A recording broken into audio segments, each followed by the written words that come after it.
existential crisis is that we no longer have a Christian nation, but we have a Christian form of government. So Charlie Kirk is saying in this that we have a Christian form of government, but a Christian population that is no longer Christian, and he knows his stuff when it comes to the history of how we were definitely founded on Christian values. More than that, I mean, even 9 of the states, their constitutions said that you have to take an oath. 8 out of the 9 said you have to take an oath to, actually all 9, to Jesus Christ, and only somebody that was a Christian could hold office. All of those states except for one were Protestant, and Maryland was Catholic. So there was issues, as I've said, when the Catholic stuff started coming in. And so my point is that I think that Charlie Kirk, what he's saying is correct. Obviously, it's in the history. He ties up every bit of the Constitution and shows the archive evidence of the founders all wanted it based on the biblical values. However, the reason it gets off track is that I think that what is forgotten is that Jesus said that when your brothers are being led astray, that's your brothers in Christ, it is up to you to do a correction. You pull them aside, you tell them this is not the correct path. Nobody did that with the Catholic Church. I think Protestants tried to. I think that's why there was so much animosity, because really it was bringing in the Church of England. And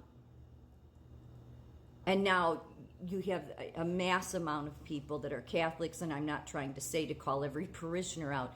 What I'm trying to say is that if you're going to follow what Jesus said, then what Jesus wanted us to do was correct our brothers and sisters, and if they didn't take that correction, then you should stay away from them. So then when you implement that and then just say, okay, well, we'll just let it go, then that ends up being how you get to this place where you can't say it's a Christian form of government, because it's not following that path. Charlie Kirk had said he gets labeled many times as a Christian nationalist, and I don't think he's a Christian nationalist.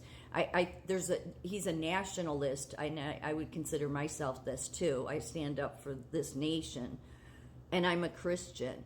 The Christian nationalist thing has been so twisted to make it seem like, a Handmaid's Tale bullshit, which is so not true. It's just needing to go back because we've lost rights because of going off the track. Our form of government, the people that we have in office are nowhere close to being Christian. And I would argue that because of your Pelosi's that are Catholic and Joe Biden and so many of them,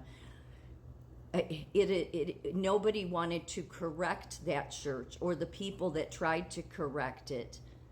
That church did not want to take the correction. So that's part of the problem here. I'm sorry if that upsets Catholic. It's just Jesus Jesus came with truth and grace, and he wanted us to imitate that. He did not want idol worshiping and all of that with the Mary.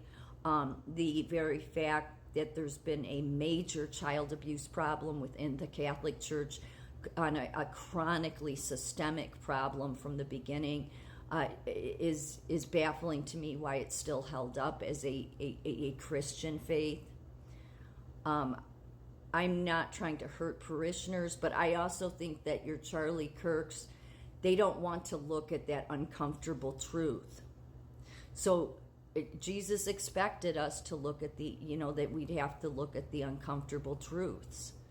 And what was the message? That those are not your Christian brothers and sisters if they do not want to take the correction. Because that's what the apostles and the disciples had to do. Was, okay, now you're off on another track. So that is going to have an impact on the country. That's going to have an impact on the government. Just a side note here, I have this person that is leaving me all these comments again.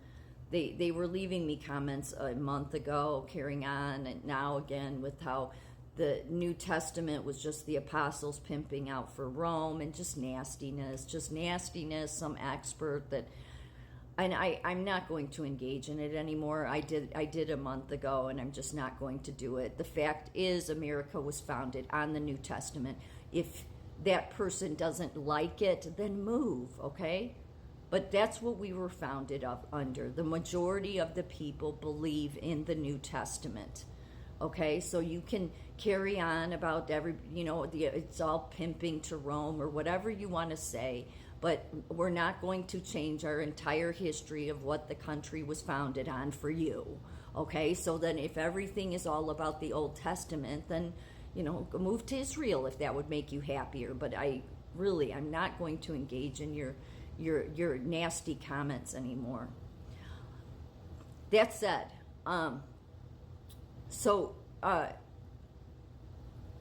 think that's the part that nobody wants to address. It's sort of like that pink elephant in the room. And there's nothing you can really do about it. I get it. But there should be more said about it. There was a time that the Protestants were calling out their brothers and sisters in the Catholic Church. And then I think it's just died off over time, figuring they weren't going to change it. But if for the people, and since, there's nothing you can do about it, you can at least call it out. Because that has been a big part of the problem. It's been a church that was created by Rome. By the Roman guards, the same type character people that nailed Jesus to a cross. And I think the biggest message of why it's not with Jesus is the systemic child abuse problem. So when we are a nation that just ignores that, then God sees that and is not happy, because then the Christians and the Protestants, many others then, are not doing what Jesus asked them to do, which is that you need to be calling out your brothers and sisters that keep saying that they're on the path of Christ when they are not. Help them get back on the track, and then if they don't want to take the correction, then stay away. And maybe that's really where our country got to, was just, okay, we'll stay with. But what has happened? More and more people have flocked to the Catholic religion because of all the hoopla that Jesus wasn't about. And so because of that, it's a church that's grown. And while it's grown in its abuse to children. So although I agree with Charlie Kirk on this, I think there's some things he doesn't want to say because they're uncomfortable truths. And that all of those things in some way they have to start being called out and addressed. I'm not saying to get rid of the Catholic Church. I'm just saying there needs to be some correction that's given to them. Will they take it? No, because they didn't want to take it in the past.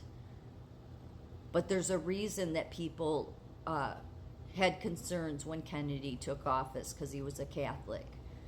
Because there was a time people worried, they believed that God protected this nation. So when they would see a religion they knew wasn't really about Christ, but was the Church of England, they thought, oh no, we'll be in big trouble. And look at where we're at now because of that stuff.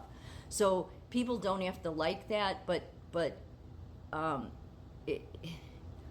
it's almost like there's these people that want to talk about Christian values and our Constitution, but there's those other things they want to stay away from. And I think in order to clean it all up, well, the uncomfortable truths have to be said as gently and with grace as possible, but must be said. And hopefully maybe some people in the hierarchy of the Catholic Church can begin to listen.